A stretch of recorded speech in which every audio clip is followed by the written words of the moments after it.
The Final Frontier.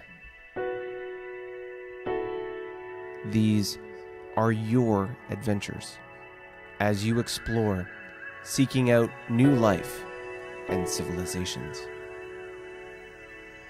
expanding your borders and exploiting the resources you find, befriending allies, or exterminating the foes that get in your way.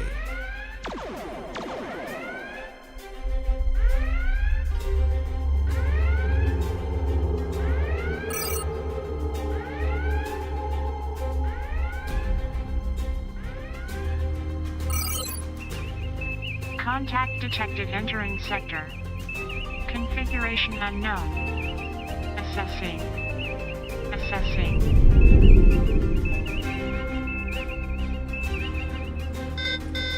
Initiating countermeasures.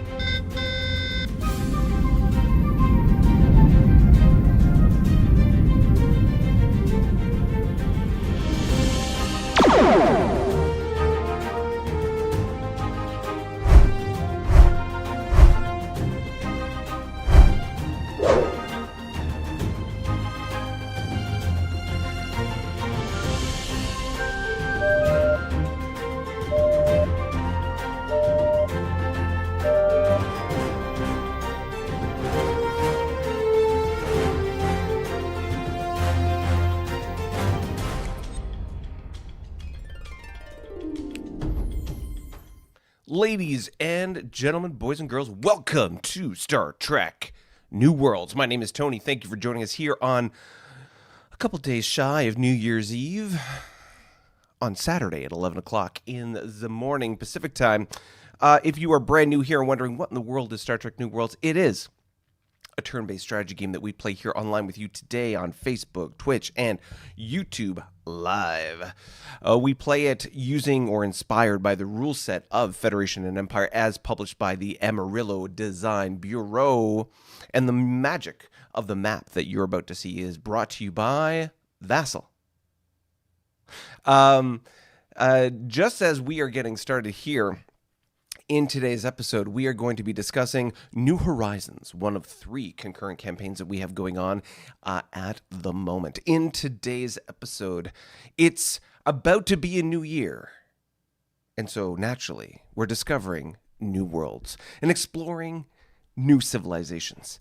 That's right. We're going to be discussing a couple of wormhole travels, a couple of new minor factions discovered, some first contact that is occurring. And of course, in this map, as you have been following along, if you haven't already, then please hit that subscribe button like Bashar Lulu below, and follow along as we are uncovering the first contact experience with all these players in this magical 4X game in the Star Trek flavor that it is. I just started at the beginning of this live stream a poll. Feel free to throw in your 2 cents. The question had come up in a chat just before the live stream. In what order do the X's go in a 4X game? The X's being expand, explore, exterminate, and exploit. And so with those 4 different X's, what order should they be in? The debate of which is particularly insightful on the various players, their attitudes, and sort of how the game is going to unfold.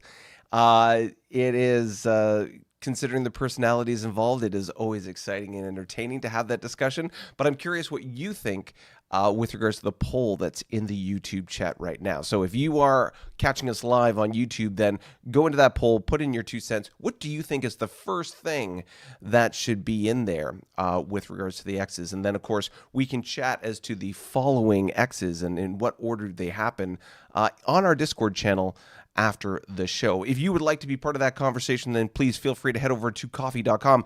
That QR code will take you there, and or the link down in the corner.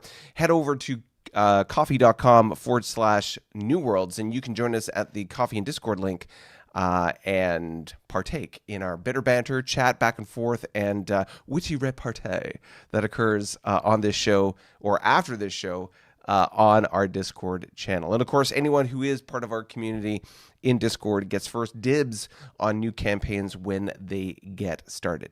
So What are we talking about today? We are talking about first contact. And so if we're going to go down that road, why don't we have our first map reveal with the Klingons and their bumping in the night with the werewolves of the dark. Here we go.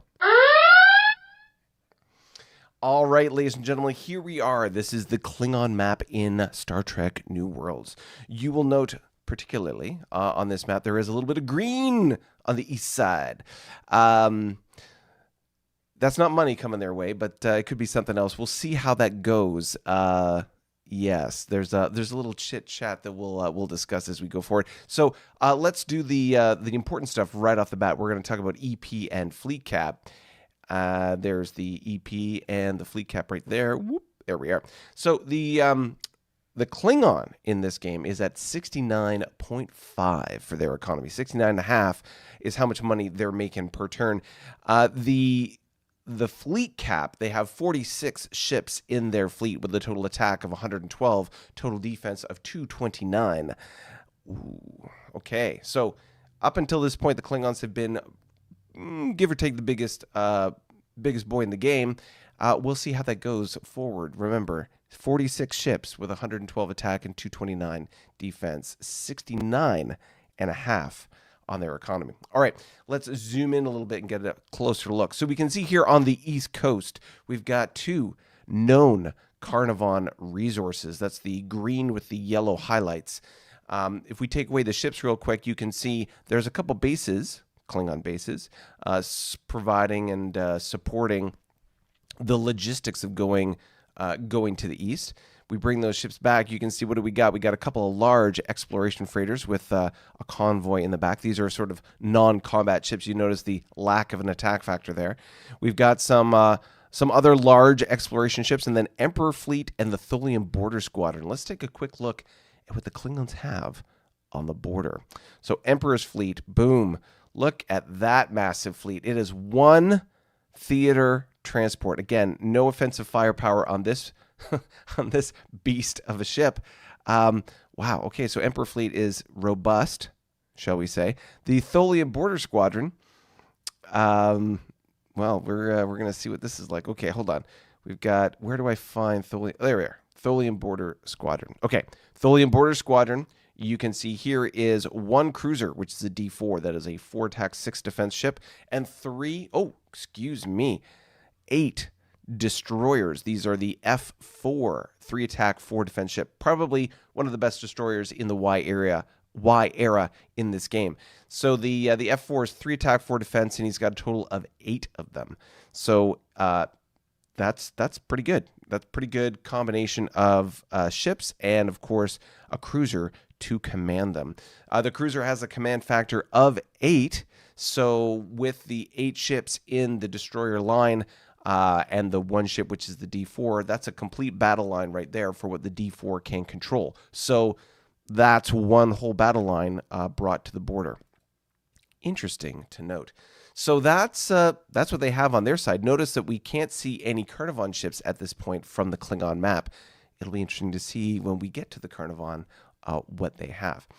But far to be stopped, halted, or delayed in their expansion to the east. No, the Klingons continue to push southeast as well. You can see here we've got T4, which is a tug, probably about to build a base. A command cruiser off on its exploration. Red Fleet, which is Klingon.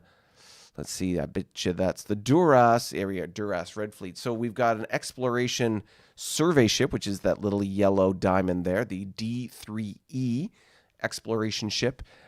Doing its business, exploring.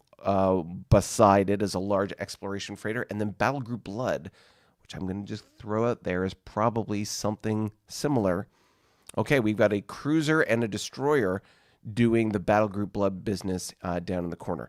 There is a D4E, the 4 for the Klingons demarking their Y-era ships, the 3 demarking the W, the previous tech level of ship. But both of these ships, the D3 and the D4E, are able to do the survey, and they are doing that effectively. And then, of course, you have another D4 cruiser here in that area. So A not insignificant number of ships doing exploration, pushing to the southeast, and Apocalypse fleet sitting there in the background, possibly providing backup should they need it. Well, what kind of backup can they provide with just two theater transports? Yeah, it'll be interesting to see what that does. Okay, so that's those guys there. But we have also discovered, and I believe we covered this in the last live stream when talking about New Horizons, the Klingons had come across a minor Vudar planet, which is the black and yellow here, in the bottom of their territory. So we've got North Fleet saying hello. North Fleet is west, east, North Fleet. Boom. So North Fleet here you can see is and I'll put that right there, is a D4E, a Y-era survey ship, which has bumped into and said hello to the Vudar here. And then, of course, the Vudar have a YDK-3 ground bases, planetary ground bases, and I'm not sure what that is a short for. Let's see. Minor empires. What do the Vudar have? So we'll put that there. So the Vudar have a YDN, 2 YCAs. Notice their YCAs are 3 6s, not the Klingon 4 6s. They have 2 YCLs, 3 5s, 4 YDDs at 2 4s, and then another 6 YFFs. Not a small fleet, especially with that DN there, with a command factor of 10. So that's a good number of ships doing their business right there. And of course, don't forget that there is also this minor planet, the Gorn, here, and you can see they also have a rather significant fleet. They have 6 planetary ground bases, a YDK, a dreadnought, a light cruiser, commando cruiser, looks like 2 DDs, and a total of 5 FFs or YFFs, Y-era frigates. So this is not an insignificant fleet either. So when we're looking at the Klingons and their ability to get along with their third-party or minor faction neighbors, note the I on the Vudar planet, which means they are indifferent. As a reminder, there is a 5-tier spectrum when it comes to planetary attitude here. We have indifferent, which is right in the middle, which means they don't care one way or the other about you. They are friendly if they are 1 point to the positive, and happy plus or H plus if they are happy with you. If they are to the maxed out on the happy scale. If they're going the other way, then they are unhappy on the first tier, and on the second maxed out tier, they are hostile, which is H minus. If they're hostile with you, they're going to go to war, and you're going to get some phaser fire in the rear end as you're walking away. So the Vudar, it would seem, don't care one way or the other, but the Gorn are unhappy, and I would imagine for the Klingons that is a bit of a concern, as they do have a not insignificant fleet sitting there waiting and ready to unload, as the case may be. Klingons got Green Fleet in the neighborhood. Let's take a quick look at what Green Fleet has to offer. I believe that's Martok. Here we are. Interesting. So a tug with some money and a total of 5 theater transports. Now, the theater transports are, as we mentioned before, 0 attack. So this is not an offensive fleet of any kind, but boy, are they providing some kind of strange logistics. It'll be interesting to see what happens there on the Klingon front. So, recap. Klingons have one of the strongest economies in the game at 69.5. They have a very significant size fleet, although as you can see as we've walked around their fleet, not a lot of offensive firepower. One thing I'm just noticing now as I'm sort of scanning, note the C4. The C4 here is the dreadnought for the Klingons. Now, it's a 6.8 ship. That's not mind-bogglingly better than anybody else, but it is a pretty significant ship, and interesting that the Klingons have invested in that platform, considering they don't have a lot of cruisers or other offensive firepower, generally speaking, in the game. So just interesting to note there. All right. Well, speaking of the let's slide back to the chat. I see there's a whole bunch of chitter chat there. Let's slide back and say hi to those folks in the chat. All right, I can see here over on my table, it looks as though that the poll still active and will be for the remainder of the live stream. Looks like, I think, if I'm reading this right, and of course this is my first time running a poll in the YouTube chat, so you'll forgive me. Looks like the A is winning at the moment in the poll at 40% of votes. So we'll see how that goes. Maybe we can get that over 50%. It'd be interesting to see if any one of those X's gets over 50% of the votes as a clear winner, as opposed to a middling of choices as we go through. But let's say hi to Bill. Bill is the first in the room. Hello, everyone. Lost Muskrat is here. Jim is in the house. Boom. Robin, of course. Hello, Paul. Paul. Ladies and gentlemen, for those of you who do like all things CGI and animation, Paul is our resident CGI artist. And I know, if not the public, the host is salivating, hungry, starving, thirsty, craving more goodness from the studio of Paul Williams. So perhaps we can have a chit chat after the show and maybe a show of support from our audience here as to getting some more goodness, CGI goodness from Paul, and let's get a new trailer out or something else that we can play with to be able to create some more exciting stuff when it comes to the exciting CGI that Paul can create. Jim, go with your gut on the poll, not what you pull off Wikipedia. Interesting. Okay, so we've got a shall we say a holiday crowd in the audience today, and we're getting ready to rock. Okay, so let's see those polls as I slide to the next faction here. I can see that the A choice is at 50%. Let's see what that looks like after we come back from talking about the next faction on our list, the Hydrons. All right, here we are with the Hydrons. Let's see here.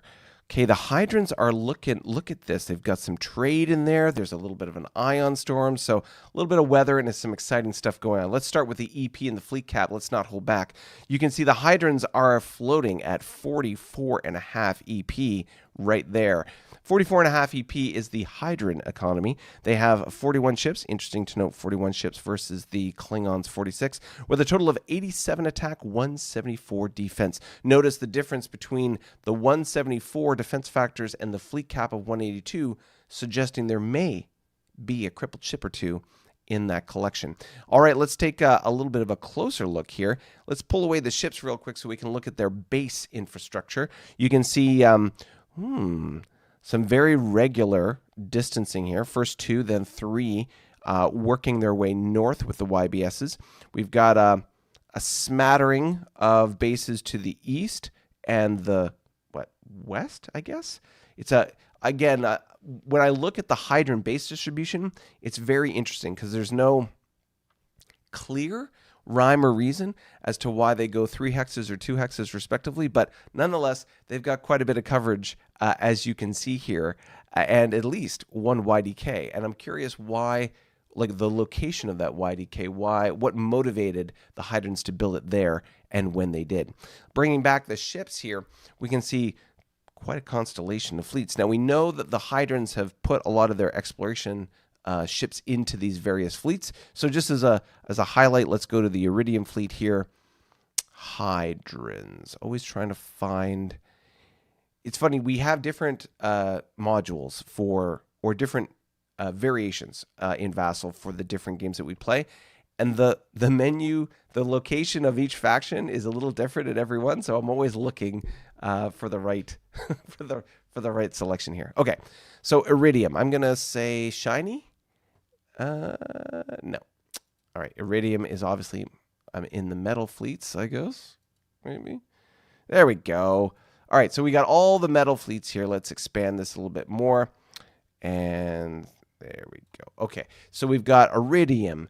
You can see here on the far west, Iridium is right here with a YDSR. That's their survey ship and a destroyer platform with a frigate as escort and a prime team doing their exploration right there. You can see there's this tug probably ready and waiting to create or build a YDK, or not a YDK, but a base. If not, just providing logistical supply, perhaps, to the Iridium fleet. There's also a convoy in the neighborhood, so somebody's probably providing supply and somebody's providing Interesting. And okay, so there's a base right here, so there's lots of supply in the area. I'll be curious to see if the Hydrons are going to build bases around the hex. That's kind of what it looks like a 3-point base build here, but not on the hex itself. It'd be interesting to see how that goes. Strange to note, there is a vol here that's noted as captured. I'm curious who captured it, in the sense of, did the Hydron faction capture their own vol, or encounter a third party that captured it, or has it been captured by pirates or terrorists, or what's going on here? What is the story behind this captured frigate, and what is going on? We've got argon, iron, cobalt, tungsten, helium. So let's see here. We got cobalt. Cobalt's in the northeast, and it is, as you can see here, a small exploration freighter with a destroyer escort. We have neon. Neon's probably not here. We got tungsten in the bottom right. Again, it's a W era as opposed to a Y era survey ship with a destroyer escort. We have Zinc Fleet, which is in the bottom west, and they have Zinc Fleet, a large exploration freighter with a destroyer escort. And so, as we can see here, a lot of these fleets have survey ships with escorts and so on. Home Fleet and Royal Fleet, those are probably the big ones that we should take a look at. And let's see what Home Fleet has inside. YCC, which is their best cruiser platform.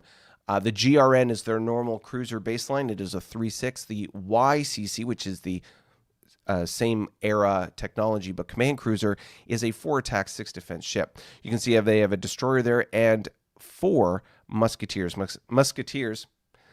4 musketeers, or 3 musketeers with D'Artagnan, is a W-era frigate. So interesting that is, of course, on their home planet. The Royal Fleet, however, let's take a look at that.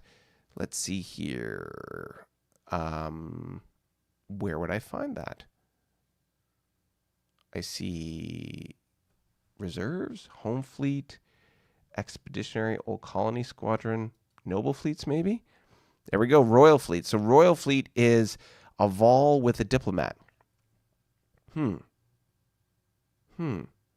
Well, they must be coming back from their discussion with the Remans, because the Remans, as you can see here, are H+, which is happy. There is a trade route between them, and so lots of good things are happening between the Remans and the Hydrons. They are having a great old time, getting along famously well, and nothing but good things can be said about that interaction. So at the end of the day, we've got the Hydrons doing a lot of exploration. They've got a wormhole here, which is, if I take away the ships, it'll be easier to see. You can see this is the sort of the diamond configuration, which is a 2-way wormhole. And it would seem, based on the map, they haven't sent anything through. And so it'll be interesting to see when they do, what is on the other side. There is an ion storm here, which, if my memory serves, will just be a temporary weather event, if you want to call it that just will obstruct or prevent supply or transit through that hex for a short period of time. We'll have to see what happens there. Other than that, you can see good base distribution, lots of exploration going on. Their footprint just happens to be a little bit smaller, obviously, than the Klingons, but most other factions are. All right, I see some chat or some commentary in the chat. Let's slide back and see what Lost Muskrat has to say. Lost Muskrat says, the Vol was exchanged for a Carnivon YFF. That is strangely absent from the map. Strangely absent from the map. Interesting. So either someone's being sneaky, or something else is going on. Interesting. Okay. Well, let me take a quick sip of this caffeinated goodness before I talk a little bit more about coffee. All right. So, as you can see here, between us and the chat is the QR code. And, of course, the link down below, coffee.com/newworlds. And the way coffee works on this show is that you can use that QR code or head over to the link, and you can fire us that one-time shot of coffee. A photon blast will sound. You will see a notification scroll up. And down below, you will see a gradual progress bar move its way from the left side of the screen to the right. And in today's episode, our goal is 5 coffees, 5 carrying over from our last from our last program where we got ourselves to the festive 5 number for coffees during this holiday season, and we'll see if we can maintain the number 5 is alive. Bill's making note that Daniel is kayaking today. So Daniel is the GM for the New Horizons campaign, normally here providing us a little amplifying information, things that are going on behind the scenes. So hopefully he's doing just great kayaking. I mean, it is winter after all. And even though he does live south of the border, me being here in Canada, I still think it's got to be cold down there. Kayaking? What happens if you tip over? Ooh. As a guy who's had more than a couple tips in a kayak, it can be a refreshing experience. That is for sure. Okay, let's get ready here and slide into the counterpoint to the Klingons in most Star Trek, and that is the Federation. All right. The Federation in New Horizons. Look at these guys. I see some very interesting exploration going on. Let's start off with the EP and fleet cap, the most important numbers in the game. All right, so you can see here on the right, the Federation is at 59.5 compared to the Klingons' 69.5. I know this is flipping the script when it comes to normal Klingon-Federation relations. Usually it's the other way around. But you can see here the Federation, 59.5 EP. You can see they have a total of 41 ships on their fleet cap, 69 attack, interesting number, and 147 defense. Their fleet cap is technically 150, so I can see at least one crippled ship over here, which would be one example of why that is happening that way. All right, let's take away the ships and zoom in a little bit and see what is going on. So before we get too excited, we can see that there are four minor factions that the Federation have come across. Top right, we've got Wadaib, a Dune reference. This is the Gorn, a developing planet with 4 planetary ground bases and a YDK. Let's pull up the minor fleet so we can see what we're dealing with here. Oh my goodness gracious. Okay, so you can see that the Gorn up in the top here have a YCC, 2 CLs, 2 DDs, 4 FFs, and a tug, interesting to note, sitting there on their developing planet.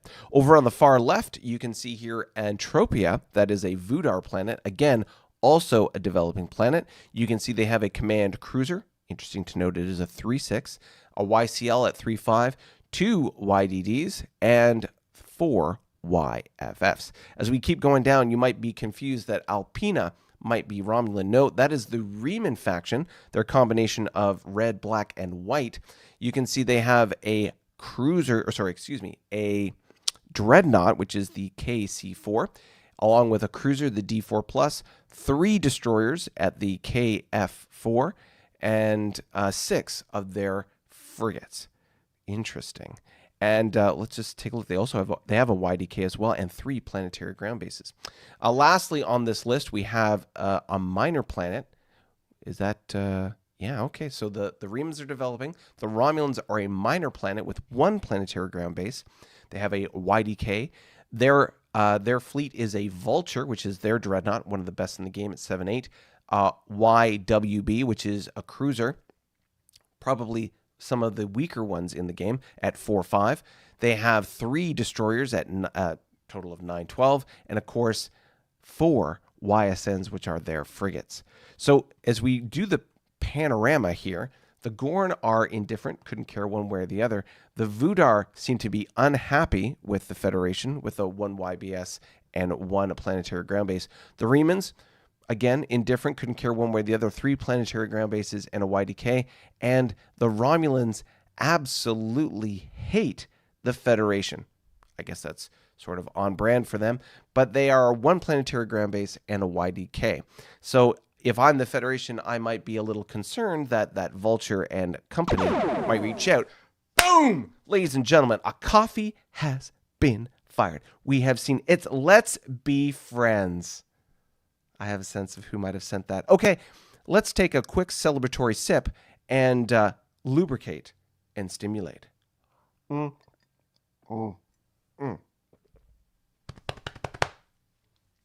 yes. Caffeination, stimulation, Very good. All right. So as you can see, the green progress bar has started to make its way across the bottom of the board. We are 20% along to our goal. 4 more to go. Let's see how we do. All right. So for these factions that the Federation have come across, the Romulans being the most antagonistic of the bunch, let's bring back the ships and see what's going on here. So you can see, oh, look at that. 7th Fleet is in position, perhaps buffeting what might be a Romulan attack. Let's take a look here. 7th Fleet. What do they got? Oh, well, this might not go so well for the Federation. You can see here they have a in this particular game, and in this 4X variation of this game that we play, in the early eras of technology, i.e. the W, and before that there's actually an era called the S era, but in the very early stages of the game, certain factions, Federation being one, can start off as one of the sub-factions in that race. If you're a Star Trek fan and you followed along, you know that there's the Vulcans, the Andorians, the Tellarites, humans. There's all sorts of different types, races, that is, species that are in the Federation, United Federation of Planets. So that exists for a number of different factions in this game. And so in this faction, or in this playthrough of the Federation, they started off as the Vulcans. And you can see here, they have a W-era survey ship, which is Vulcan. It's sort of reminiscent of the aesthetic of the Vulcan ships from Enterprise. And so you can see there is a survey ship, which is a 1 attack, 5 defense ship with a WFF, a W Vulcan frigate, that is crippled. So this particular fleet isn't going to stop anybody should the Romulans want to reach out and touch somebody. In fact, I suspect, knowing that in this game the minor factions will go first before the Federation can move, I would expect that the Romulans, being hostile with the Federation, will reach out and destroy 7th Fleet most likely next turn. But who am I to say what the Romulans may or may not do? Let's take a look at 4th Fleet, which is the next nearest concentration of ships. You can also see here, this is a WSR. This is a more generic Federation survey ship, and it has a Vulcan frigate escorting it. So I don't expect that this is going to provide any significant backup to be able to stop that. If we keep going east, you'll notice there is TF Costnet. So that's Task Force Costnet, which is normally reserved for some kind of offensive fleet. Now you can see here, Task Force Costnet, I'll put that right above where Costnet is. You can see they have 2 YCLs, it would seem 2 YFFs, and 1 crippled YFF. Now I'm not sure if they're coming from a tussle with the Imperial fleet of the Romulans, or if they're coming from somewhere else, but it would seem that they maybe need a little bit of repair, and they can certainly get some of that at this YBS nearby. Okay, well, this is an interesting little section down here. We look up at the Remans. You can see the diplomats are hard at work trying to bring the Remans alongside, or at least improve relations there, I am assuming. As we go up to the further north, not much going on with the Vudar, although 9th Fleet is nearby. I'm going to expect that 9th Fleet is another one of these survey ships with a frigate escort. And I'm going to say I was right. There we are. So you can see 9th Fleet right above us here is a W-era Vulcan survey ship with a W-era Vulcan frigate escorting it. So a lot of these numbered fleets are that, and you can certainly see there is a particular degree of success that the Federation is having as they have these tendrils of exploration go out with their survey ships, and then tugs following in behind, the tugs being able to build bases, further extending their supply and range. So very interesting to note what this looks like here and how this is evolving.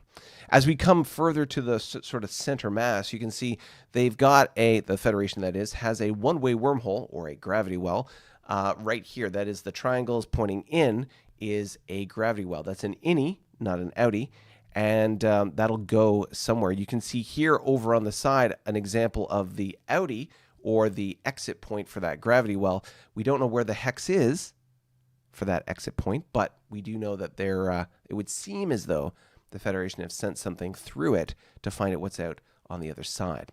The Speaking of wormholes, it would seem, let's just move this out of the way here. I'll put it above my head so you can still take a gander at it.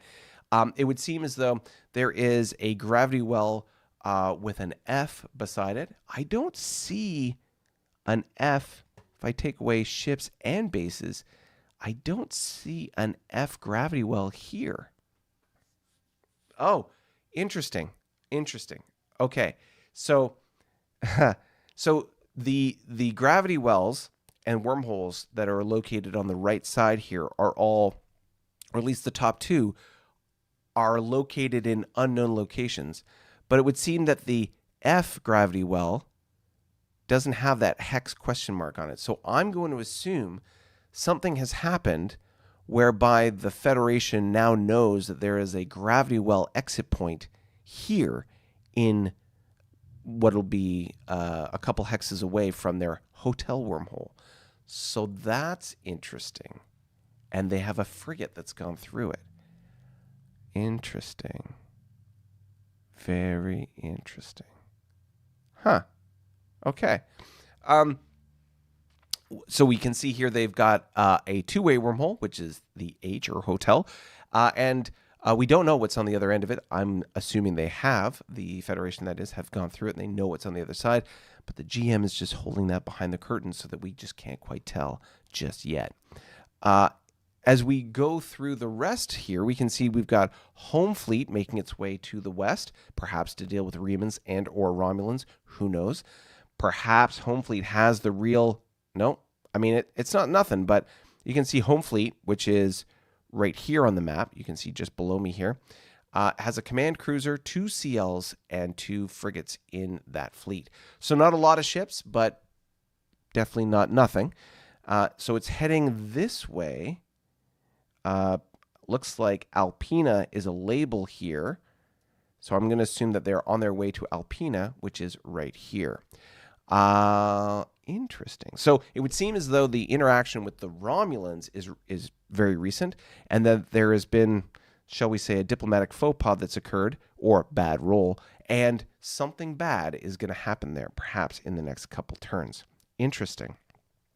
But so far as we've seen, the Federation, very much on brand, have encountered the most number of minor factions. They seem to have, perhaps off-brand, the worst relationships with their third-party factions that they've encountered.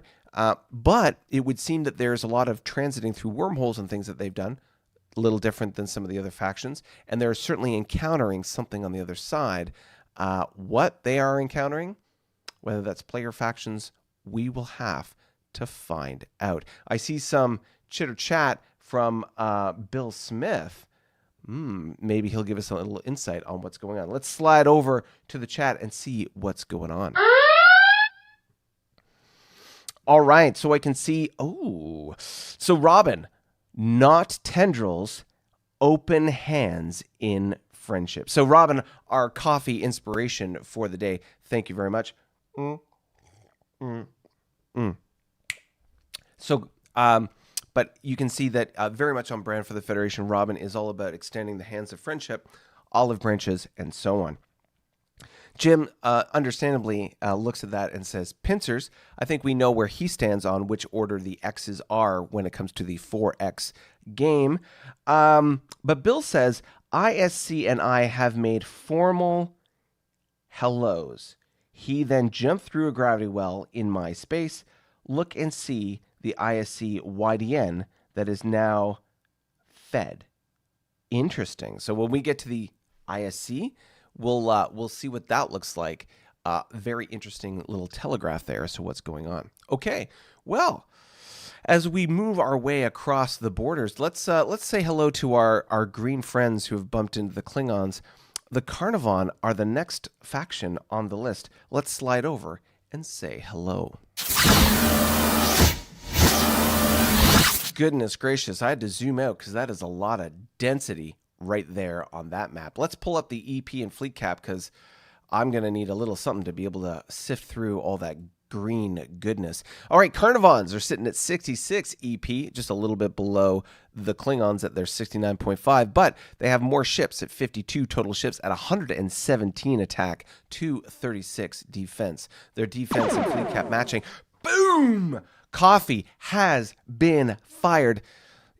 I mean, is it foretelling that as soon as we got into the Carnivon, another weapon was fired? I don't know. We'll have to see. But I will take a quick sip and say, hoorah to Lost Muskrat, who fired that coffee to us our way. Thank you very much. Cheers, big ears. All right. So right off the bat, we can sort of tie in what we saw on the Klingon map. Let's take away ships and bases real quick so we can sort of get the full vanilla view.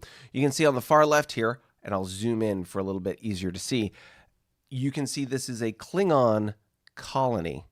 Now on the Klingon map, there was a ship on that colony, so perhaps it didn't survive translation onto this little maplet, but there should be a Klingon ship there.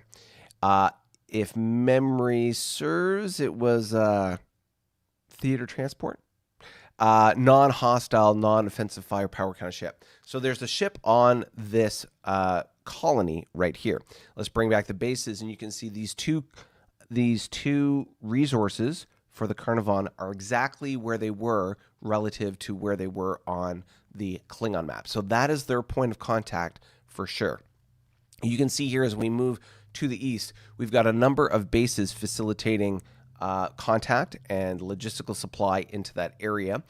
And let's just do a quick count of these bases. We can see there is a wormhole, which has a YDK with it on top. So very interesting to note. Other than that, it would seem as though YDKs aren't really, there aren't a lot of YDKs around the neighborhood here, merely just focused on this wormhole. Fair enough. You need a cork to plug that hole, and a YDK is quite the cork. We can see that the Carnivon have not one but two different factions that they've encountered here, minor factions. Let's take a look at the Remans over on the far left. Northwest is Acropolis fleet is sitting there with a KD-4C that is command cruiser, a cruiser, 2 destroyers, and a total of 4 frigates. They have 3 PGBs or planetary ground bases and a YBS here. You can see that the Remans are friendly to the Carnivon, so this is a good thing. Obviously, they're being very copacetic in their relationship. The Gorn, on the other hand, are unfriendly, so 1 tick to the negative. They currently have 4 planetary ground bases, a YBS, and they have a W Era Dreadnought, sort of. It's their improved battleship, which is a 3 attack, 6 defense ship. They have 1 destroyer and it seems like 2 frigates. So not by any means a threatening fleet to the Carnivon. Because when we bring back their ships, oh my goodness gracious, look at all this stuff. So we've got, you can see here, a diplomat with a frigate trying to improve relations with the Gorn. Good on you. Considering the amount of firepower you have in the neighborhood, I'm surprised you just don't go in and wreck the Gorn and go from there. But regardless, it is a developing planet, so there would not be any particular economic gain there. It's really about logistics and supply from the planet, I would imagine. Wolfpack 1 is it would seem, the closest closest fleet in the neighborhood. And you can see here they have a destroyer, a drone bombardment destroyer, and a total of 4 frigates in Wolfpack 1, ready to roll in and crush and destroy. They've also got a drone bombardment cruiser here, which is, you can see, a 4-5 ship, and obviously some tugs in the neighborhood doing their thing. The Carnivon have a lot of ships. Again, let me just pull back that fleet cap again. They have 52 ships. I believe it was it 46 is what the Klingons had. So they've got, it would seem like, the most number of ships at this time. And they're all doing some version of exploration and encountering. You can see here on the northeastern front, we have a large exploration freighter, drone bombardment cruiser, a tug, small exploration freighter, cruisers, survey ships, all sorts of variety of ships pushing the boundaries of expanding, for our X there, and exploring, for number 2, the borders of the Carnivon. But as we go to the south, you can see a little concentration here. We got drone bombardment cruiser, not one but two, small exploration freighter, conventional cruiser, light cruiser, cruiser. So we've got a lot of that going on here in the southeast, pushing their expansion to the southeast. And then to the southwest, you can see there's a couple of them, a tug and two light cruisers, a third one sort of in the back end, and a couple of exploration ships really pushing to the west, which will sort of, I'm sure, smooth out the border with the Klingons when they get there. Interesting to note, when we looked at the Klingons and where they were expanding, in the direction they were expanding versus where the Carnarvon are doing, it's going to be interesting to see how they interact on the map, because as I mentally think about the disposition of all the players on the map, we know the Klingons are in the top left. This would put the Carnarvon center top. Interesting to see how they're all kind of going in different directions. So, yeah, interesting. Okay. Let's take a quick look at home fleet, I would imagine. Oh, there's that derelict. A couple turns ago, there was a derelict ship that was discovered by the Carnarvon, and it looks like they've towed it back to their capital to potentially, repair, refurbish for potential use. We'll have to see what that turns into. And the Carnarvon home fleet, what do you got? What do you got for me? Well, you can see here they have one destroyer, two commando destroyers, and a total of 3 frigates. So it would seem at the moment, because of course there's no major threat on the Carnarvon border, the Carnarvon have one of the largest fleets in the game. They are highly dispersed or spread out. Not a lot of ridiculousness going on. But again, let's take away the ships and the bases real quick. Look at the density of the resources here. Like, a third of all their hexes explored are some kind of resource. We've got minor planets, colonies, tons of colonies, developing planets, resources. There just is a lot of horseshoe action going on here when it comes to uncovering good things. So very, very interesting to see how this is sort of manifesting, if you want to say that, for the Carnarvon. So very fortunate on their die rolls, it would seem, and definitely very, very densely packed when it comes to their footprint and what they're getting. Now, granted, they have a fairly significant footprint, but between the footprint and the how much is packed in there, pretty good concentration. Them and the Klingons have a little bit more footprint, but not so much more, so many more resources by comparison. So very interesting to see sort of like how this is evolving. And again, just looking at the base distribution, you can see here's kind of like a strange combination of 2 hexes and 3 hexes. For example, in close around their homeworld, you can see a 2 hex distribution in sort of a weird triangle formation, and then 2 hexes out as they're heading out towards the Gorn, and then 3 hexes after that. Again, same thing in the southerly direction and easterly direction, westerly direction. Again, a lot of interesting dynamics when it comes to that. So very, very interesting. All right. Well, let's check in with our poll and see how we're doing when it comes to where the X's fall in your order. All right. It's weird. I didn't hear the red alert with that transition, but I saw it. Did you hear the red alert? You let me know in the chat. I can see here that A is still first on the list with 57% of the vote. So a majority, it would seem. I wonder if that will last as we work our way through. Certainly the Carnarvon are exemplifying the first on that list, which is to explore. I wonder if anyone else in this game believes the same. Let's get ready for the next faction on our list, which is the Tholians, or what used to be called Big Red. We'll slide into their game and see how they're doing. Interesting. Okay, so I saw on my display here that you guys heard that transition. Strangely enough, I didn't on my end. Really weird. Little technical bugs are starting to pop up. Hopefully that won't affect the rest of the live stream. But you let me know in the chat what you do and what you do not hear. All right, let's take a look at the Tholians, Big Red here. Let's pull up their EP and fleet cap real quick and see where they're sitting. You can see the Tholians are at 43 EP in their economy. They have a total of 41 ships, 72 attack, 200 defense. Now, that's quite a delta, the 72 to 200, and you can tell that, and this is sort of case in point for the Tholians, they just have really bad ships in the beginning. They have very weak ships in the early part of the game, and that's just represented here. You have ships with good defense factors, just really poor attack factors. So 72, 200, and they have a fleet cap of 206, so there's more than a couple ships that are crippled. You can see at least one DD here, probably dealing with the herd. Let's zoom in a little bit so it's a little bit easier to see. And you can see the number of fleets.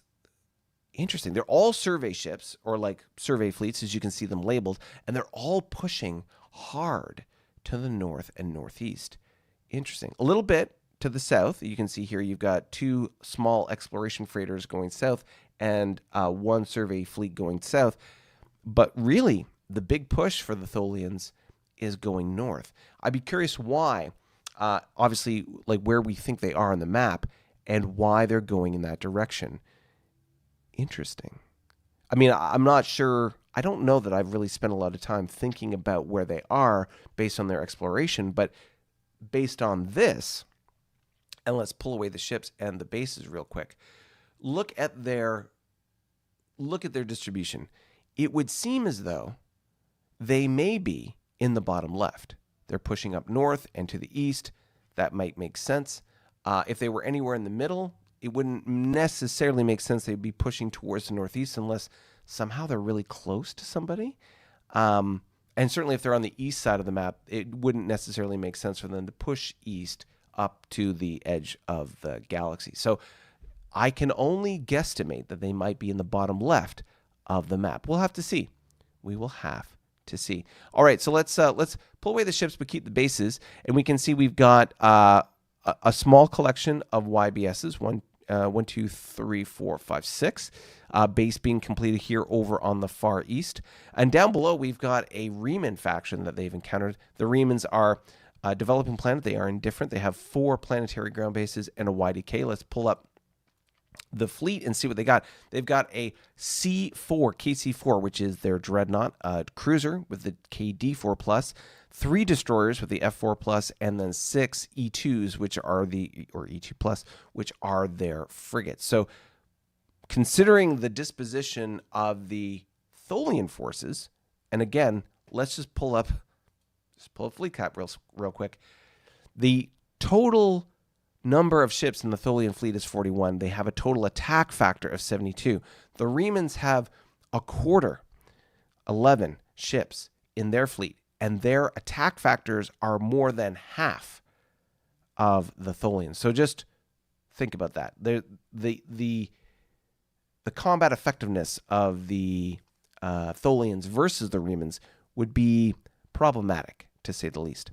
So you can see here the Remans have a developing planet. They are indifferent, so not happy, not sad when it comes to dealing with the Tholians. If we pull back these ships, you can see here, again, all the survey ships pushing to the northeast. We have a survey ship down here, a couple of crippled ships, the YDD here, and of course one at the homeworld, and still the herd. Now, the question around the herd was, what can you do with the herd?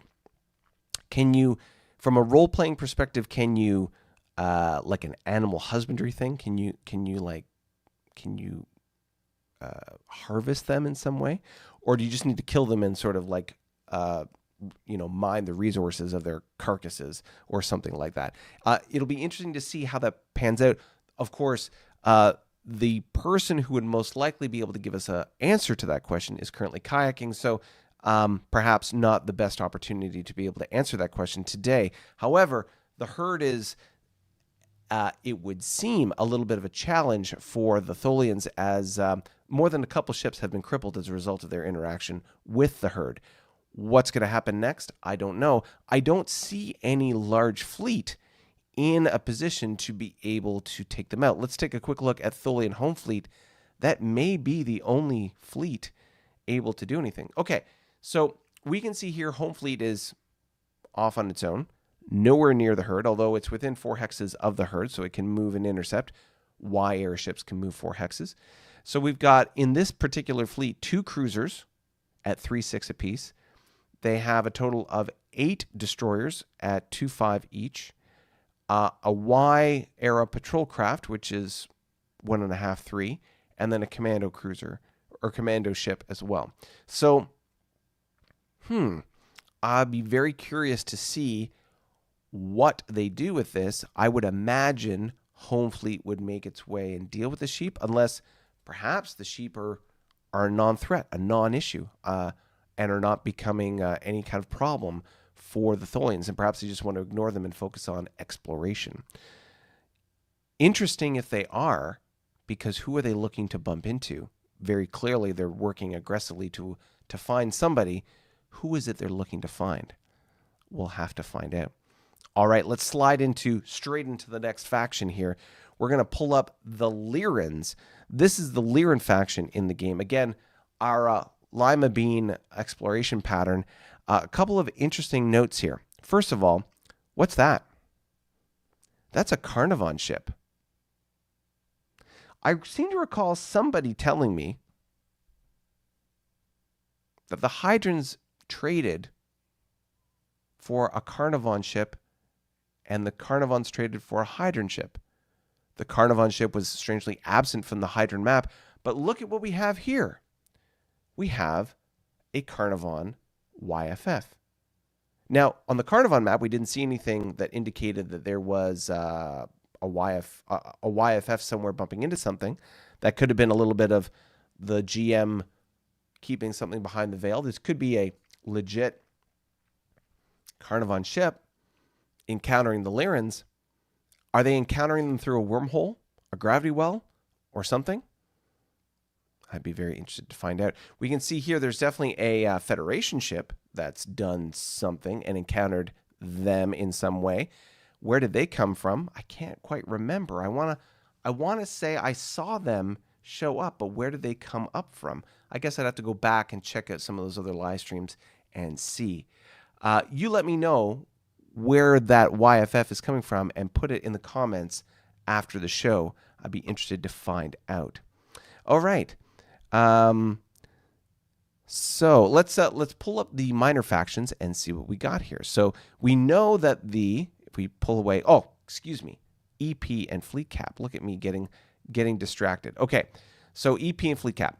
We can see the Lyrans here are at 46.5 EP. 46.5 EP puts them well below the Federation and the Klingons and the Carnarvon, but very much a leader of the pack when it comes to the rest of the folks that are sort of in that mid-40s range. You can see that they have a fleet of 32 ships with 70 attack and 161 defense.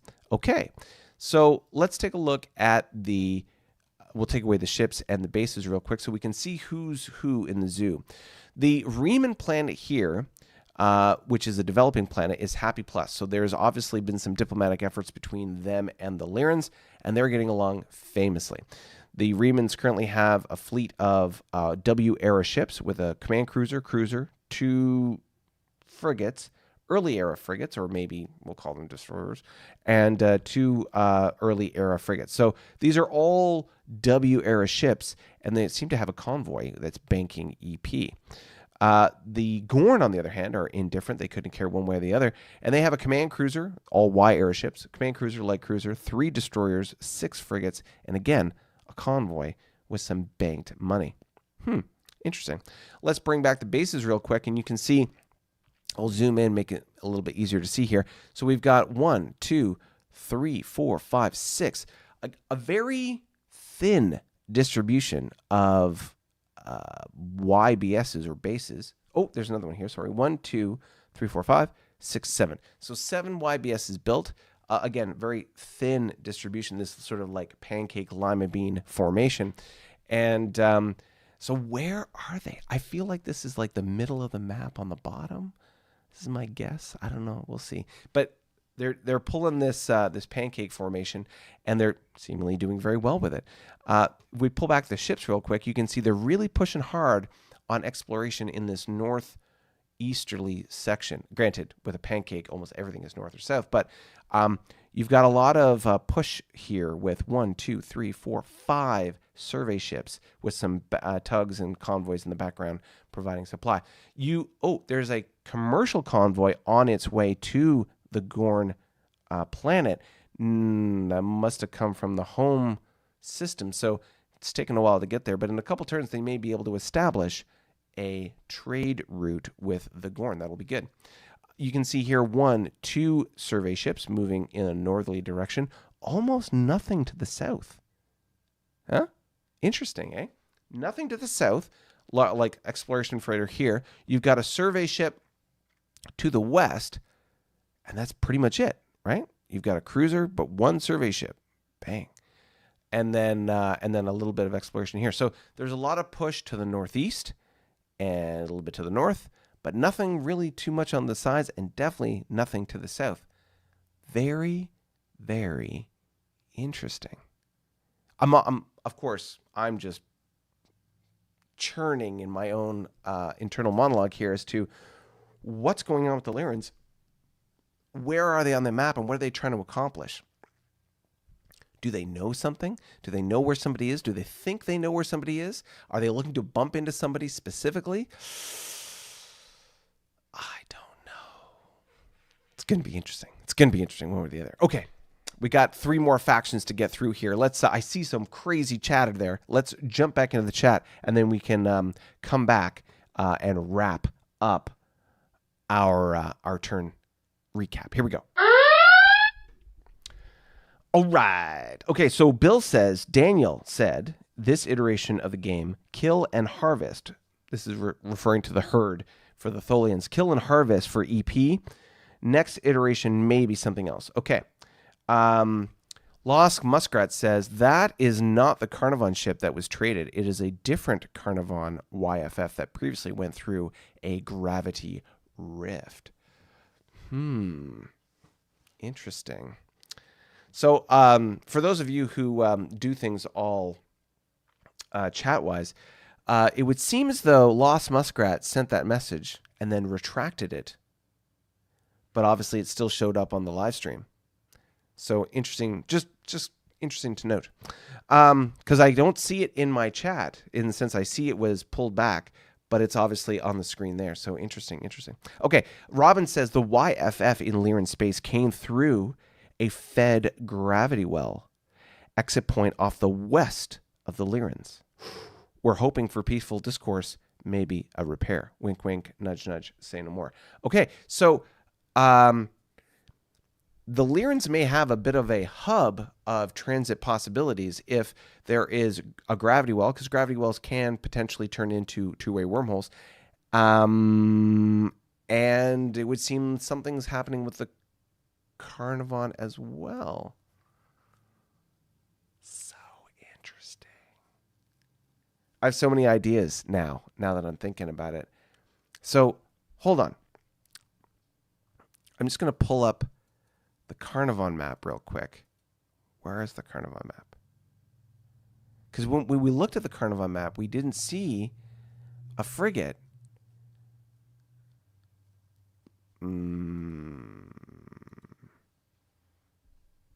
Interesting, eh? Interesting. I'm so tickling that gray matter.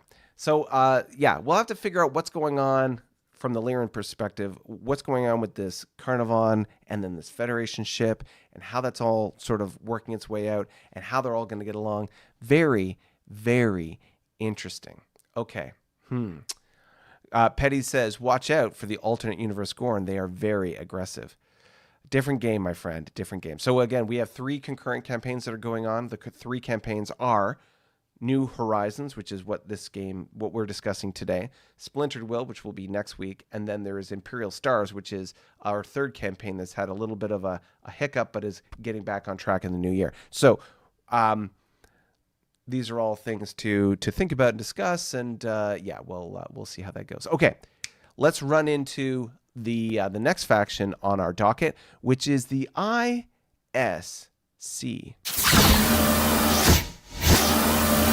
All right, the ISCA, here we are.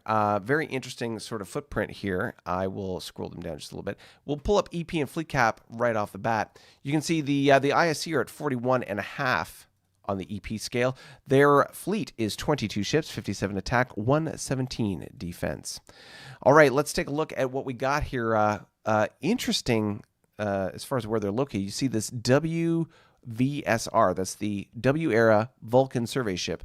Something's happened to it. It's obviously traveled through some kind of very disruptive transit corridor, wormhole, and it's been damaged along the way. It's heading this way for potential repair. You can see here we have a YFT, which is a fleet or theater transport, an R&D team, and a Vulcan cruiser that has been crippled that's there. In addition, we have, at least on the homeworld, we have a YCA for the ISC. Interesting to note. And then, of course, a gravity well here with a YDK being built on it. You'll note that in this, so let me pull away the base and the ships just so it's easier to see. This is a one-way wormhole, a gravity well, and this is the in point, not the out point. So interesting that they're building a YDK here because it is unlikely that anything will come out of that. However, it can change over time and become a two-way wormhole or disappear completely. And therefore, having a YDK there, if it were to change into a wormhole, risk mitigation anyways, prevents anybody from going through. So that's interesting. What else we got here? We've got, I remind myself, the fleet cap. So we had 22 ships total with a 57 attack, 117 defense. So low number of ships, it would seem. And third, sixth, let's just look at their numbered fleets real quick. And ISC fleets. Okay, let's go second. So you can see second, fourth, fifth, sixth, and third. Those are all, I'll just put up, alternate here, fifth and third, just for S and Gs. Third. So you can see here, as I pull up all these fleets, they're all essentially some kind of exploration. So we've got large exploration freighters with a frigate escort, a YSR, which is a survey ship with a cruiser escort, and so that's basically how that's all going down. So a lot of exploration, pushing hard to the west and southwest specifically. If we take away the ships and the bases again, note the position, the relative position of the capital and the direction in which they're expanding. So to the west and the southwest, probably towards where they think the other players are. So this theoretically puts them in the, or at least best guess, puts them in the top right of the map. So we know the Klingons are in the top left, if the ISC are in the top right. We think the Tholians are in the bottom left.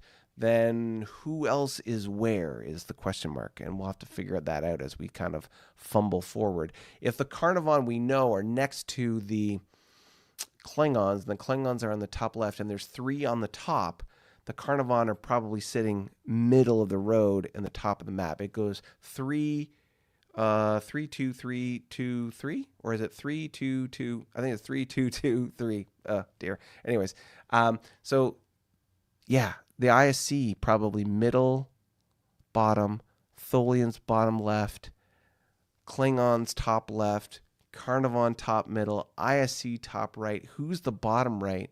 And wherever, oh geez. Trying to figure out where everybody is. It's so interesting. Okay, so obviously there's some interaction and some trade going on here between the ISC and the Federation. R&D teams have been swapped, or at least one swapped here. There's got to be some kind of wormhole in the top right corner here, which is a really interesting location for a wormhole, because if we're right about the location of the ISC top right, then that's a very protected location for the wormhole. It's also, if the Federation were to be devious, duplicitous, and backstabbery, it is a great way to really throw the ISC off, because it's a backdoor entrance to be able to do bad things to the ISC. Very, very interesting to see how that goes. Will they be exchanging map data? Will they be, or navigational data? Will they be able to see each other's maps? We'll have to see as things go forward. Interesting. Interesting. But considering the EP, again, like they have making 41.5 EP. So in peacetime, you only get half of that. So they're basically getting 20 and 3/4 EP per turn. So I wonder how much of that's going into research and development and or building things, because their footprint's really small compared to the Klingons, which based on their fleet size, their economy's so large, I feel like they're like front loading building and underspending on R&D. I don't know. We'll have to see. We'll have to see how this all plays out, because tech is going to become a big thing in this game as we go forward. Okay. That was the IC. Let's roll into the last. So we got one more faction in this game. I see. Oh, geez, Jim is getting in there. Okay, so let's slide back into the chat, and then we'll cover the last faction in the game. All right, so I see a lot of chitter chat here. Woo! Bill Smith, gravity. The gravity well the Fed went through to find the Lyran YDK on gravity well to get extra R&D points for gravity wells. What? Let's try that again. That's the gravity well the Feds went through to find the Lyran YDK on a gravity well to get extra R&D points for gravity wells. So the Feds went through this F gravity well. They found the Lyrans on the other side, apparently, but there's no R&D team here, so I'm assuming so maybe the R&D team was on the F worm. I don't know. It's a little hard sometimes to interpret the broken chat, and I do apologize. Jim says, wow, a YCA as an escort. Add a prime team and send it out exploring, Bill. True. Prime teams on a cruiser are almost as good as a survey ship on its own. Nope, I am playing my game, Bill says. Jim, look, there's a trough. Horsey can drink if he... Oh, my God. This is some of the back and forth banter we have on Discord, where people get jabbery and friendly, critically criticize each other in a friendly way. But the banter back and forth can be quite colorful and exciting. So if you want to partake in some of that, feel free. Head over to Coffee Discord tier. Let's go.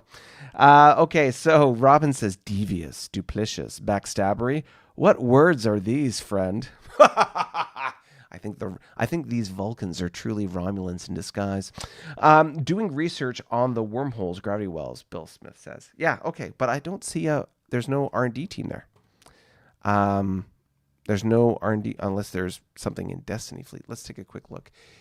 Oh, ISC, named echelons, Destiny. Oh, I see. It's in Destiny Fleet, and it's an R&D thing. Okay, so the ISC, let's slide back real quick, just real quick so you can see. So right here, Destiny has an R&D team in it, and they're doing their wormhole tech research on that F gravity well. So that makes total sense. It's just the way that was worded was very confusing. So the Feds went through the gravity well, popped out the other side, said hello to the Lyrans. The ISC are doing R&D on that gravity well, and away we go. So that's how that's going. Okay, let's get ready to discuss the last faction on our list, which is the Borak. Here we go. Oh, sorry, I slipped over to my screen here. Let's slide back over. Okay, so here's the Borak. Let's do a quick EP and fleet cap. I'm going to warn you, it's terrible. So the Borak have 41 EP, which is not as bad as it has been in the past, but they are slowly climbing out of the hole that they put themselves in. You can see the Borak have a total of 17 ships with 51 attack and 113 defense, which is quite interesting considering that when you looked at some of the other factions, like for example, let's just, who were we thinking of? The Tholians, for example. They had 41 ships and they had an attack factor of 70 something. And so I've got 17 ships and I've got an attack factor of 51. So basically the Borak, because they have such terrible frigates and destroyers, we're just building cruisers. And so with all the cruisers that we have, slow to build, they are just disproportionately bumping up those numbers, so to speak, and doing a good job. We have YSRs and various other things being built as well, but with all the cruisers in the field, it does good things for those numbers, although the total ship count is low. But you only have so many EP to build stuff with, so that is what we got. Okay, so let's take a quick look here. Big thing, we'll take away the ships and the bases real quick. Oh, that is not what I meant to do there. Okay, so the ships and the bases are gone, so we can see here. So the Borak have a very small footprint, and they are, I would say, not very dense in what they found. I would say, if we're being generous, it's maybe a 25% distribution of resources of some type.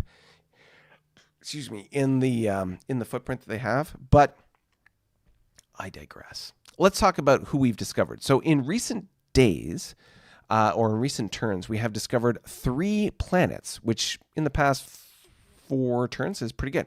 So we found these Riemann folk here, and they are a developing planet. They are indifferent to us, so they are not happy or sad. But if we pull up the minor fleets, this is hilarious, personally. Sorry, they're not the Riemanns. My mistake. They are the... So these are the Romulans, but that kind of looks like a Riemann counter. No, it's a Romulan counter, because if it was the Riemann counter, the planet itself would be divided in color. It would be half black, half white. So, okay, Romulan color. So these are the Romulans. Excuse me.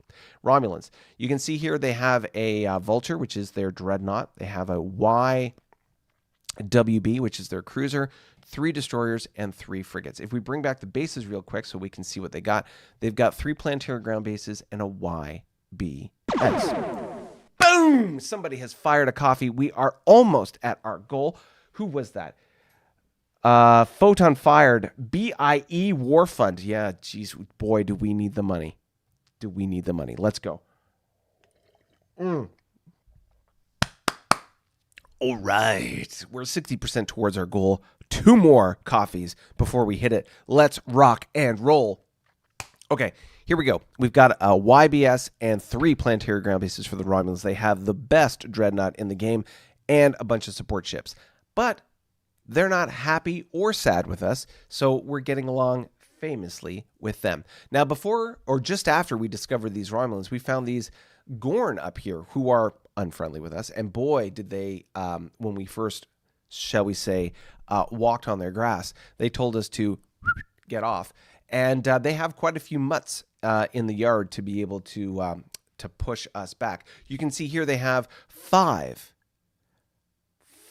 same number of coffees we need today, 5 planetary ground bases, a YDK, and a dreadnought, a command cruiser, 4 light cruisers, 6 YDDs, and 12 frigates. Holy crap. That fleet alone, from a minor faction in the game, is bigger, badder, better than the Borak fleet. Let's pull up the fleet cap and I will demonstrate for you. So the Gorn, because there's 2 Gorn factions here, they're kind of mixed. But the total attack factor of both Gorn fleets is 72 with a 118 defense. My main faction has 51 attack, 113 defense, and 17 ships. Isn't that crazy? Like, I mean, yes, it's a little broken up here, and unfortunately, the way the fleet distribution or the way the fleet cap works, I can't break them up. But yeah, they are killing it. Oh my god. Okay, but I digress. So these guys, they have 5 planetary ground bases, the YDK, the massive fleet, and they are unhappy with us. So we have to. The Borak have to do something to fix this situation. But they are not the only Gorn faction on the map. No, we bumped into, just last turn, another new planet, which is great in the sense of, like, it's a developing planet. The Romulans here are a developing planet. The Gorn over here are a developing planet. We're discovering all these developing planets. That's wonderful. The problem is they are also unfriendly with us. They also said, get off our grass. But it is a slightly different situation. They have a one planetary ground base, a YBS, and their fleet is much smaller, relatively speaking. They have a YCC, two YDDs, and a total of 4 YFFs. These guys, as a faction, are manageable or could be potentially dealt with in a military way by the Borak based on where we're at right now. It's reasonable. It's possible. It's feasible. We could do this. We'll just have to see how this works. Okay. So a couple turns ago, or maybe as many as 10 turns ago, we had a crisis in management when it came to the Borak. Remember, the Borak, amongst different from all the factions, we are the Borak Incorporated Empire, the BIE. And the BIE is a corporate, profit-driven organization. We are focused on scientific expansion and exploration and economic success and growth. So one of the big problems that we were experiencing, at least the BIE, in the beginning was this over-indexing on science and technology and a lack of being able to actually expand and explore. That became a big problem when we encountered some, shall we say, bad things. We encountered the space sharks, which were a very potent force to deal with. As immediately after that, we dealt with an AI incursion, meaning there were these raider ships that showed up on our doorstep, and they were we were lucky to have built a fleet that could easily deal with them. But if we hadn't, there would have been some major problems dealing with this military incursion. And so, as a result of these existential threats that we encountered, the BIE had a change in leadership. The CEO was fired and replaced with the previous head of security. And so security operations became a priority, and building infrastructure to be able to emphasize the economic expansion component rather than the scientific component became a priority for the BIE. Change in strategic direction has resulted in some significant gains in the sense that our economy has grown not inconsequentially. We're by no means the top of the economic ladder, but we are slowly getting closer to not being completely at the bottom. We've encountered all these other factions that you see here on the map, the two Gorn and the Romulan, and we've got some diplomatic stuff on the go. Let's talk about ships now. So you can see here there is a YCOM that is about to arrive at Truska, which is the Romulan planet. Once that arrives, we'll establish a trade route, and boom, booyah, trade will have been started. So we'll be working on some trade back and forth between these two, and things will hopefully be going well. Note that while the Gorn are unhappy with us, we will not be able to begin trade with them. We have to get them to indifferent at least before we can begin any kind of trade relationship. So we'll see how that goes to be able to get them in that direction. Of course, we have a diplomatic team currently on the planet. So between the trade and the diplomatic efforts, we'll do what we can to improve relations and see what happens with the Romulans. I will note, in order to be able to balance out our sort of economic and military concerns, we may attempt to purchase some Romulan assets, because they do have some interesting ships, especially when it comes to their frigates and destroyers, which are way better than ours. Way better. So we'll look at to see what that could do, what we might be able to accomplish there. Okay, so we're working on dealing with the Romulans. We've got the Gorn on the other side, but what else is going on here? We've got the Delta wormhole. Now, the Delta wormhole was an interesting catch. As you can see here, we take away the ships. We've got a YBS sitting on top of it, and we sent a cruiser through the wormhole. And we obviously landed on the other side of the wormhole, and nothing there, nothing we can see anyway. So we'll have to see how that evolves over the coming turns. Maybe we'll send the cruiser out to bump into somebody and say, "Hey, what's going on?" Or maybe we need the cruiser closer to home, in which case we'll send it back through the wormhole to support the kinds of operations that we'll be doing in that area. You'll note that one of the advantages of the Borak, at least at this point, is we have spent some money building some tugs, and so those tugs are distributed around. You can see there's one here currently building a base, down here about to build a base or building a base. We have another one here, and then of course a convoy out this way. So we've got some exploration happening in these southerly, westerly directions, sort of expanding our footprint and pushing out as much as we can. So there's lots of opportunity there as far as, again, the exploration and economic expansion, which is part of the mandate of the current governance of the BIE.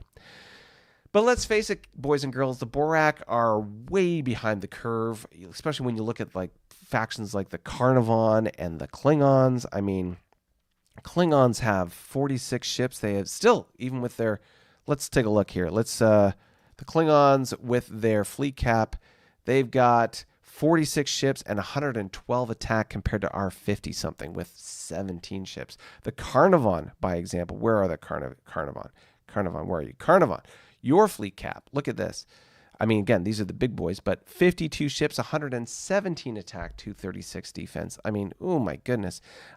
If we compare ourselves to, shall we say, a more medium power like the Hydrons, their fleet cap, they've got 41 ships with an 87 attack, 174. So again, like no matter which way you cut or slice the dice here, the Borak are just really underperforming. The good news is that, like I say, the distribution of our ships is that we've basically got a cruiser fleet, so it's going to be a hard target one way or the other if anyone wants to pick a fight with us. Hopefully things work out in a more positive direction for the Borak when it comes to exploration, trade, and getting along with folks. We'll have to see how this all goes and who we encounter, who is around us, because as it is right now, we don't know where everybody is. We have an idea, obviously, where the Klingons, maybe the Carnivon, ISC, and Tholians might be, but there's so many options and so many possibilities here as to where everybody is in the map or on the map. So we'll have to figure out what that looks like as we go forward. So let's take a look at the poll, how things are going, and let's take a look. All right, let's go look. Oh, Bill Smith says, still no Paravian or Khazintes is how the Gorn turns. The young Gorn and the restless Romulans. Yes, lots of drama because we can't see where those guys are. Bill says, new morning shows on Interstellar News Network. Jim, what lurks in the gray, though, Tony? Lots of piranha.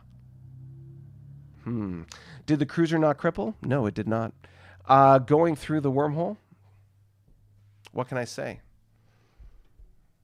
We are advanced in both technology and working towards our economy. I'm just that good. Boom. All right, so let's take a look at our poll. Let's finish off the poll and see where we're at. End the poll. This is my first time doing this. The poll is, the options were, in what order do the X's go in a 4X game? A, being explore, then B, exploit, C, expand, and D, exterminate. So we got a total of 9 votes. And out of those 9 votes, 66% of those votes, so 6 of them went with explore first. However, B, which was exploit, got 1 vote. Expand got 1 vote, and exterminate got 1 vote. So everybody got a vote, but the overwhelming majority believes that exploration is the way to go. So let's see, what are your thoughts on that? What do you think about how this all goes when it comes to the 4Xs of the 4X game? Who do you think voted for exterminate first? I have an idea. And what faction do they play in this game? Or do they? Well, these will all be things that we'll be discussing here shortly on our Discord channel. If you would like to join us there, please feel free. There's the coffee code, the QR code. Head over to the link down below, and we will get there for our coffee and Discord chat.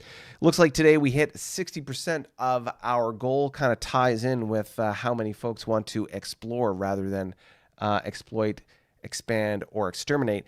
But 60% of our goal, that's okay. I will cheers, big ears to all the folks who did send us a coffee. Thank you so much. All your support is greatly appreciated. If you have watched this episode up to this point, wow, an hour and a half into this broadcast, and you still haven't hit the subscribe button, then please consider doing that. At least hit the thumbs up to be able to tickle the YouTube algorithm in just the right way. Help other people see what you like to watch. And I will see you either in the Discord channel or in our next show, where we will be discussing Splintered Will. A year? I guess that'll be next year. Oh my goodness. 2024 is right around the corner. What are you planning for New Year's? Let's discuss. All right. See you in the Discord channel. I will see you soon. Bye for now.